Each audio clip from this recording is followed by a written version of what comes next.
আমি কিন্তু আমার স্বামী মির্জা আব্বাসের নির্বাচনী প্রচারণাও এখন পর্যন্ত নামি নাই, কারণ আমাদের আসলে নির্বাচনে একটা পরিবেশ তৈরি হয়ে গেছে, নির্বাচনী প্রচারণাও শুরু হয়ে গেছে।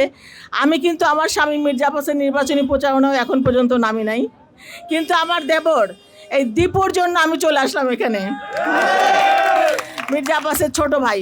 আপনারা জানেন আমি গত বছর রোজার সময় কিন্তু এখানে এসেছিলাম, একটা বাচ্চা ধর্ষিত হয়েছিল। তখন আমাদের তখন ছিলেন ভারপ্রাপ্ত চেয়ারম্যান, এখন আমাদের চেয়ারম্যান আমাকে আগের দিন ফোন করে বললেন যে আপনি নারায়ণগঞ্জে কালকে যান এবং দীপু যেন আপনার পাশে থাকে। তো দীপুকে তিনি এতটাই বিশ্বাস করেন, স্নেহ করেন এবং দীপুতে মানে তার উপর আস্থা রাখেন। দীপু আমার পাশে তখন ছিল এবং এই এলাকার বিএনপির ভাইয়েরা, যুবদল, ছাত্রদল, সবাই মহিলা দল ছিল।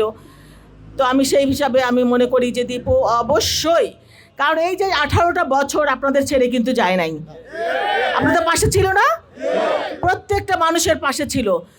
তো আমরা কাকে চাই? যে আমাদের সুখে দুঃখে আমরা সবসময় যাকে পাই, তাই না?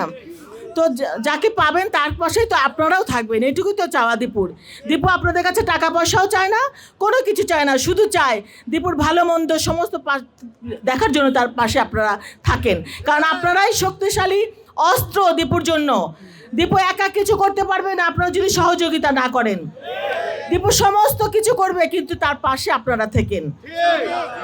এই 18টা বছর আপনারা যুদ্ধ করেছেন, আমরা মা বোনেরা ভাইরা যুদ্ধ করেছি, কারণ আমরা কেউ ঘরে থাকতে পারি না। এই যে আমাদের ভাইরা, লক্ষ লক্ষ কোটি কোটি ভাইরা যারা ঘরে থাকতে পারে না, গুমের শিকার হয়েছে, খুনের শিকার হয়েছে, হামলা মামলার শিকার হয়েছে।